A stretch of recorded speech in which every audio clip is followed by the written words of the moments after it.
বিজ্ঞাপন বিরতির পর আবারও স্বাগত। এখন খবর বিস্তারিত। আসামের সন্ত্রাসবাদী সংগঠন উলফার বিরুদ্ধে বড় সাফল্য পেল নিরাপত্তা বাহিনী। আসাম মেঘালয় সীমান্তে নিরাপত্তা বাহিনী অভিযান চালিয়ে উদ্ধার করে প্রচুর পরিমাণে আগ্নেয়াস্ত্র ও বিস্ফোরক। উলফার বিরুদ্ধে অভিযানে নেমে সফল হল নিরাপত্তা বাহিনী। আসাম মেঘালয় সীমান্ত জিলাখনার আগিয়া থানার অন্তর্গত সীমান্তে নিরাপত্তা বাহিনী চালায় এই অভিযান। গোয়ালপাড়া জিলা আরক্ষা অফিসার নিতুল গগৈ, সরকারি অফিসার রোজি কলিতা নেতৃত্বে 6টা বোমা, 8 ডিটারনেট ম্যাগাজিন, 300 AK-47 রাইফেলের তাজা বুলেট উদ্ধার করে। এ ঘটনায় জড়িত উলফার কোনো জঙ্গিকে আটক করতে না পারলেও 2জন সন্দেহভাজন মহিলাকে আটক করে জিজ্ঞাসাবাদ চালায় তারা। জানা যায়, আসাম মেঘালয় সীমান্তের একটি জমিতে বিশাল অস্ত্র ভাণ্ডারটি লুকিয়ে রাখা হয়েছিল। ধারণা করা হচ্ছে এটি দিয়ে উলফা জঙ্গি সংগঠন আসাম মেঘালয় সীমান্তে বড় নাশকতা সংগঠিত করার উদ্দেশ্য ছিল। নিরাপত্তা বাহিনীর একটি সূত্রে জানানো হয়েছে, উলফার 6ষ্ঠ সাধারণ সভা অনুষ্ঠিত হওয়ার একদিন আগে এই অভিযান যথেষ্ট তাৎপর্যপূর্ণ। আজি অসম চৰকাৰৰ অদক্ষতাৰ কাৰণে আজি আমি বিপুৰীয়াৰ পৰা আমাৰ ভাল এজন আৰক্ষী বিষয়াক আমি হেৰুৱাব লগা হ'ল। আজি তেখেত কৰ্মৰত অৱস্থাত তেওঁক আমি বিপুৰীয়াবাসীয়ে হেৰুৱাব পাই আমি মানে বৰ দুখিত।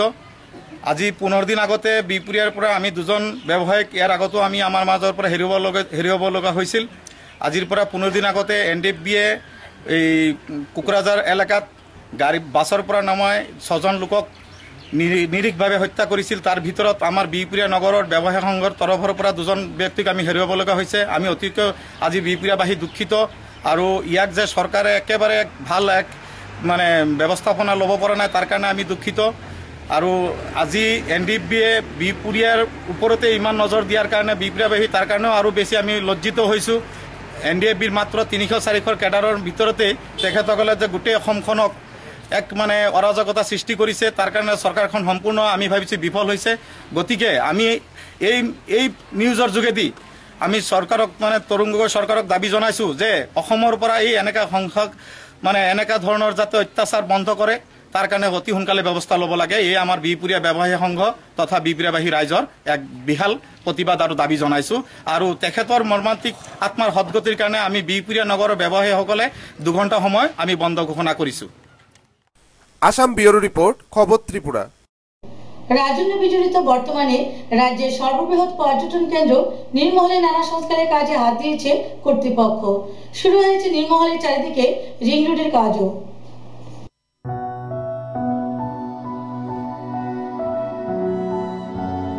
রাজন্য বিজড়িত বর্তমানে রাজ্যের সর্ববৃহৎ পর্যটন কেন্দ্র নীরমহলটি নানা সংস্কারে হাত দিয়েছে কর্তৃপক্ষ। অনেক দিনে বিভিন্ন পর্যটক থেকে স্থানীয় মানুষদের একটি অভিযোগ ছিল যে রৌদ্রসাগরে দিনের পর দিন জল শুকিয়ে যাচ্ছে, তাতে নীরমহলের শ্রীবৃদ্ধির অবনতি ঘটেছে। বহু জল গড়ানোর পর অবশেষে তার সংস্কারের কাজ হাত দিল দপ্তর।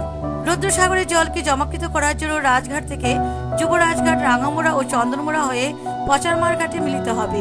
অপরদিকে রাজঘাট থেকে পচারমার ঘাট পর্যন্ত 7 কিলোমিটার দৈর্ঘ্যের হবে রিং রোডটি, সাথে হবে একটি বিশাল ক্যানেলও। এদিকে অভিযুক্ত নোয়াছড়াকে রিং রোডের বাইরে দিয়ে কাছের গাঙে যুক্ত করার কাজ চলছে। এই রিং রোডেও কানেল নির্মাণ করছে পূর্ত দপ্তর।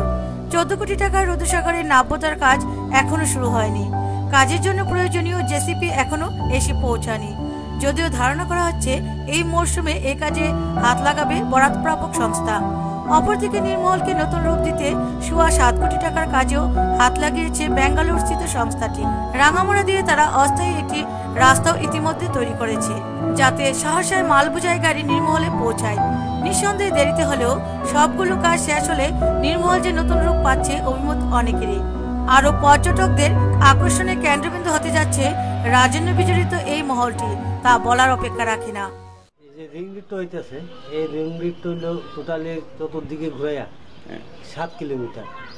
এটা করার উদ্দেশ্য হইল একদিকে রৌদ্রসাগরের জলকে ধরে রাখা, আর তার পাশাপাশি যারা বিভিন্ন সময় পর্যটকরা আসেন তাদের আকর্ষিত করার জন্য এবং টোটাল রৌদ্রসাগরটাকে ঘুরে যাতে আনন্দ উপভোগ করতে পারে দেখিয়া, সেটার জন্য এটার উদ্দেশ্য, এই রিং রোডের উদ্দেশ্য, মূল উদ্দেশ্য হল রিং রোডের এটা। রৌদ্রসাগরের মধ্যে এখনও কোনো কাজ শুরু হয়েছে না, যদিও পরিকল্পনা আছে ড্রেজিংয়ের জন্য, রৌদ্রসাগর নাব্যতাকে বৃদ্ধি করার জন্য ড্রেজিংয়ের জন্য পরিকল্পনা আছে। এবং নয়াছড়াকে ডাইভার্ট করে কাতি নদীতে নেওয়ার জন্য সেখানেও প্রায় ওই 14 কোটি, যেটা 14 কোটি সামথিং টাকা এসেছে, সেটা নিয়েও পরিকল্পনা চলেছে কাজ করার জন্য। জায়গা ডিমার্কেশন করা হয়েছে, যে আগামী দিনে কিছুদিনের মধ্যে হয়তো বা 2-1 মাসের মধ্যেই এটার কাজ শুরু করা হয়েছে নয়াছড়াকে কাতিগামী নিয়ে ফেলানোর জন্য। এই মহলের ভিতরে সংস্কারের কাজ ইমিডিয়েট শুরু হয়েছে। যে কোম্পানির কাজ পাইছেন ওনারা মালামাল নিয়ে আয়সা কাজ করার জন্য মোটামুটি তৈরি। বিবিআর ইন্ডিয়া কোম্পানি নির্মলের সংস্কারের কাজ করতে হবে।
ব্যুরো রিপোর্ট, খবর ত্রিপুরা।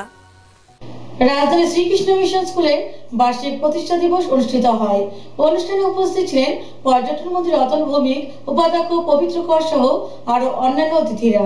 রাজধানীর এয়ারপোর্ট এলাকাস্থিত শ্রীকৃষ্ণ মিশন স্কুলের বার্ষিক প্রতিষ্ঠা দিবস অনুষ্ঠিত হয় আজ। অনুষ্ঠানে উপস্থিত ছিলেন পর্যটন মন্ত্রী রতন ভৌমিক, উপাধ্যক্ষ পবিত্র কর, রাজ্য পুলিশের মহানির্দেশক বি বালাসুব্রমণিয়াম, আইজি বি কে রায়, বিদ্যালয়ের অধ্যক্ষ দীনবন্ধু দাস সহ অন্যান্য শিক্ষক শিক্ষিকারা। অনুষ্ঠানে রাজ্যের বিখ্যাত ড্রামবাদক অংশুমান নন্দীকে পুরস্কৃত করা হয়। তাছাড়া বিদ্যালয়ের ছাত্রছাত্রীদেরও বিভিন্ন বিভাগে পুরস্কৃত করা হয়। অনুষ্ঠানে বিদ্যালয়ের ছাত্রছাত্রী ও অভিভাবকদের উপস্থিতি ছিল লক্ষণীয়। ব্যুরো রিপোর্ট, খবর ত্রিপুরা। রান্না করতে গিয়ে শরীরে আগুন লেগে মৃত্যু হলো এক গৃহবধূর। ঘটনা তেলিয়ামুড়া থানাধীন চাম্পলাই এলাকায়। তবে তার মৃত্যু নিয়ে সন্দেহ রয়েছে এলাকাবাসীদের মধ্যে। পুলিশ ঘটনা তদন্ত করছে। গতকাল রাতে স্টোভে রান্না করতে গিয়ে শরীরে আগুন লাগে এক গৃহবধূর, নাম সুমিত্রা বিশ্বাস। তাকে বাঁচাতে গিয়ে স্বামী মিঠুন বিশ্বাসও আহত হয় অল্প বিস্তর। ঘটনাটি ঘটে তেলিয়ামুড়া থানাধীন চাম্পলাই এলাকায়। স্বামী মিঠুন বিশ্বাসের বক্তব্যে জানায়, ওনার স্ত্রী সুমিত্রা বিশ্বাস রান্না করার জন্য স্টোভ জ্বালাতে গিয়ে এই দুর্ঘটনা। ওনাকে বাঁচাতে গিয়ে ওনার হাতেও আগুন লাগে। তোমার নাম কি? মিঠুন বিশ্বাস, বাড়ি কোনখানে? চাম্পলাই। কিভাবে হয়েছে ঘটনা? ঘটনাটা হয়েছে তোমার স্টোভ জ্বালাইতে গিয়ে আসে, তারপর ওই কেরোসিন মাটির মধ্যে পড়ছে, মেজ বাড়িতে দিছে, পুরা ধরে গেছে আর কি। তারপর কাপড় ধরে গেছে, তারপর আমি বাঁচাতে গিয়েছি এরকম অবস্থা। উনি আপনার কি হয়? স্ত্রী। স্ত্রী? বয়স কত এবং? 22। নাম কি ওনার? সুমিত্রা বিশ্বাস। আর আপনার নাম? মিঠুন বিশ্বাস। বাড়ি করে দিয়েছেন? চাম্পলাই। এদিকে গুরুতর আহত অবস্থায় বাড়ির ও এলাকার লোকেরা সুমিত্রা বিশ্বাসকে তেলিয়ামুড়া হাসপাতালে নিয়ে আসে। প্রাথমিক চিকিৎসার পর অবস্থা গুরুতর হওয়ায় সুমিত্রা বিশ্বাসকে জিবি হাসপাতালে পাঠানো হয়েছে। শরীরে প্রায় 60 থেকে 70% পুড়ে গেছে বলে জানায় চিকিৎসক প্রীতম দেববর্মা। দুইজন আছে, স্বামী আর স্বামীর বউ। স্বামীর নাম হয়েছে মিঠুন বিশ্বাস, বাবার নাম অনিল বিশ্বাস, আর স্ত্রীর নাম হয়েছে সুমিত্রা বিশ্বাস, 22 বছর, আর স্বামীর নাম মিঠুন বিশ্বাস। তার বাড়ি চাম্পলাই, পোস্ট অফিস মাইটুকুপাড়া। মেয়ে তো কথাবার্তা কইতে পারতেছে না, 60 থেকে 70% মতো বান হয়েছে। আর ছেলের হাজবেন্ডের 18% মতো বান হয়েছে হাটে। আর হাজবেন্ড কইছে যে স্টোভ ফাটিয়া মানে আগুন লাগছে। আর এখন কি জীবিত পাঠানো দুজনের জীবিত পাঠাই দিছি। কন্ডিশন কিরকম? হাজবেন্ডের কন্ডিশনটা স্টেবল আছে, কিন্তু এর ওয়াইফের কন্ডিশনটা এত বেশি ভালো না, তেমন বেশি ভালো না। ক্রিটিক্যালে আছে। সারা শরীর মানে সারা শরীর সামনে আর পিছনে পড়ছে, আর হাত দোনো হাত পড়ছে প্রায় উপরের মানে নাভির উপর থেকে প্রায় মোটামুটি সব পুরা অ্যারাউন্ড 60-70% মতো বার্ন হইব। আজ দুপুর প্রায় 12টায় সুমিত্রা বিশ্বাস জীবিতে তার মৃত্যু হয়। তবে প্রশ্ন একটা থেকে গেল, এটা কি আত্মহত্যা নাকি দুর্ঘটনা? তাদের 20 মাসের একটি ছেলে সন্তান আছে। বাড়ির মানুষও মুখ খুলতে নারাজ। পুলিশের সুষ্ঠু তদন্ত বেরিয়ে আসতে পারে আসল রহস্য। ঘটনা তেমন কিছু না, পারি কোনো ঝগড়াঝাটিও নাই।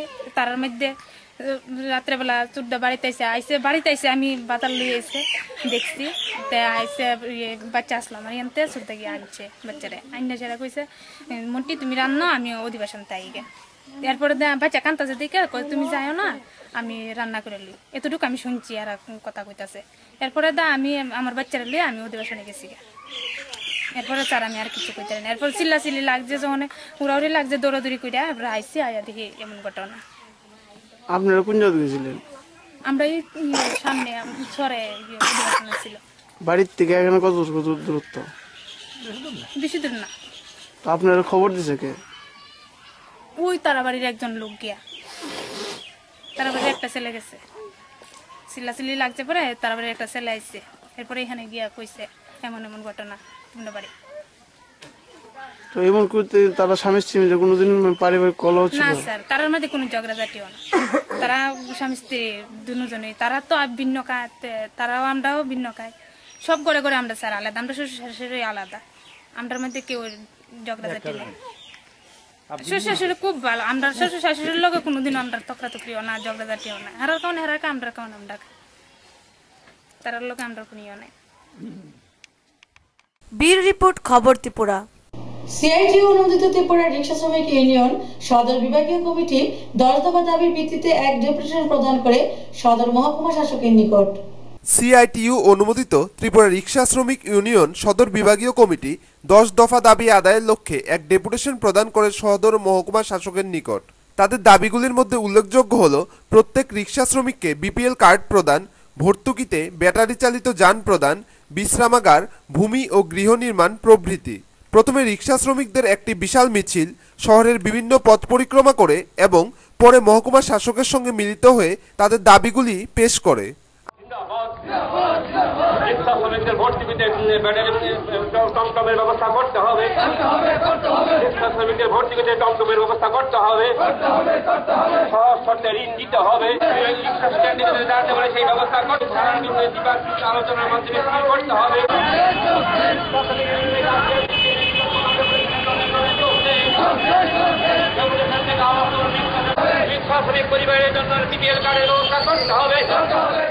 আজকের এই ডেপুটেশনকে ঘিরে রিক্সা শ্রমিকদের উপস্থিতি ছিল লক্ষণীয়। ব্যুরো রিপোর্ট, খবর ত্রিপুরা। এক অনুষ্ঠানের মধ্য দিয়ে কৈলাসহরে উদ্বোধন হলো নর্থ পয়েন্ট একাডেমি নামক এক ইংরেজি মাধ্যম স্কুলের। উদ্বোধন করেন গৌরনগর পঞ্চায়েত সমিতির চেয়ারম্যান কৃষ্ণেন্দু চৌধুরী। এক অনুষ্ঠানের মধ্য দিয়ে কৈলাসহরে উদ্বোধন হলো নর্থ পয়েন্ট একাডেমি ইংরেজি মাধ্যম স্কুলের। উদ্বোধন করেন গৌরনগর পঞ্চায়েত সমিতির চেয়ারম্যান কৃষ্ণেন্দু চৌধুরী। নার্সারি থেকে পঞ্চম শ্রেণী পর্যন্ত এই স্কুলে পঠন পাঠন হবে। সিবিএসসি কোর্স অনুসারে হবে এই পঠন পাঠন। কৈলাসহরের ডাক বাংলা ও সংলগ্ন পাকাবাড়িতে স্কুলটি চালু হয়েছে বেসরকারি উদ্যোগে। আজ কচিকাচারা সাংস্কৃতিক অনুষ্ঠান পরিবেশন করে। অনুষ্ঠানে অন্যান্যদের মধ্যে উপস্থিত ছিলেন শিক্ষাবিদ মোতাহির আলী, প্রাক্তন অধ্যক্ষ অমৃত কুমার ভট্টাচার্য প্রমুখ। আমি শুনেছি এখানে প্রথম তারা ক্লাস 5 পর্যন্ত শুরু করবেন এবং যদি সেটা ভালোভাবে চলে নিশ্চয়ই সেটা আরো সিনিয়র বেসিক স্কুল করতে পারে ক্লাস 8 পর্যন্ত। সবকিছু হচ্ছে যে স্কুলের বিশেষ করে যারা এখানে শিক্ষকতার কাজ করবেন তাদের এবং যারা এখানে স্কুলে পড়বেন, যেহেতু একটা প্রাইভেট স্কুল, সেই দিকে সকলের সহযোগিতা এবং আন্তরিকতার বিষয়টা সেখানে সব থেকে বড়। এবং আমরা দেখেছি যে আমাদের এই শহরের মধ্যে অনেক প্রাইভেট স্কুলগুলো আছে, এবং প্রাইভেট স্কুলগুলো এটা আমাদের আত্মসমালোচনা করতে হয়। ঠিক যে আমরা দেখেছি অনেক সরকারি মাধ্যম স্কুল চাইতেও যারা এই সমস্ত প্রাইভেট স্কুলগুলোতে পড়াশোনা করেন বা যারা শিক্ষকতার কাজ করেন, আমরা দেখেছি তারা অনেক আন্তরিকতার সাথে সেই সমস্ত ছেলেমেয়েদের সেখানে শিক্ষাদান করেন।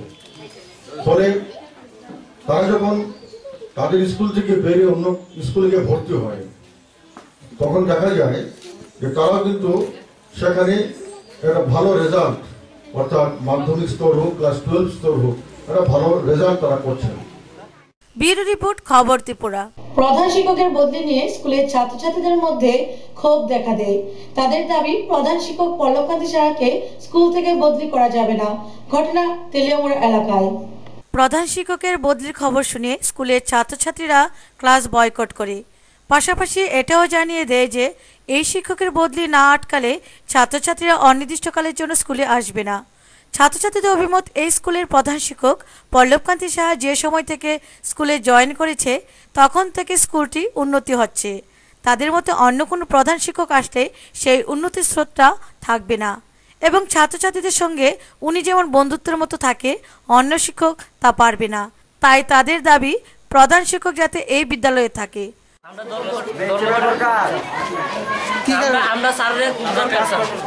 হ্যাঁ, এখন তোমরা দাবি কি?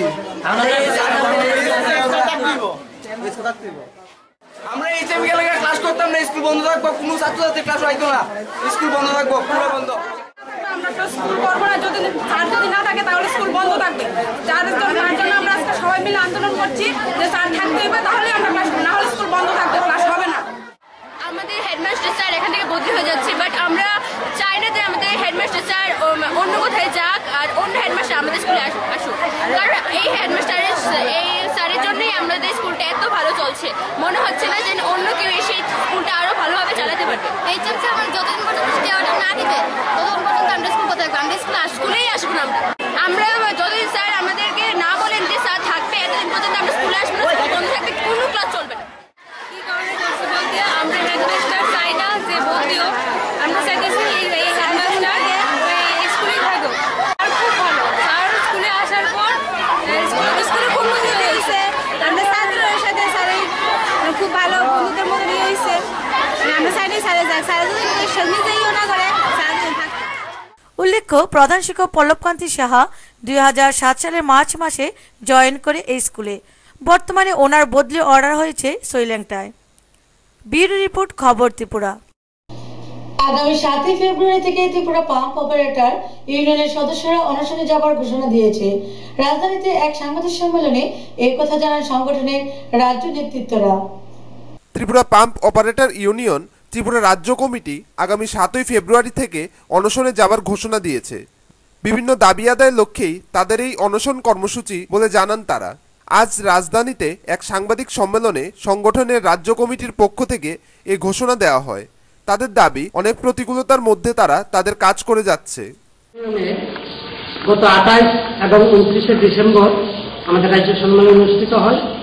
এই সম্মেলনে আমরা সিদ্ধান্ত গ্রহণ করি ত্রিপুরা জল, পানীয় জল এবং সেচ জলে এগোচ্ছে, আর আমরা এগোতে চাই। সে এগুলির ক্ষেত্রে আপনাদের সহযোগিতা চাই, আমরা সহযোগিতা চাই।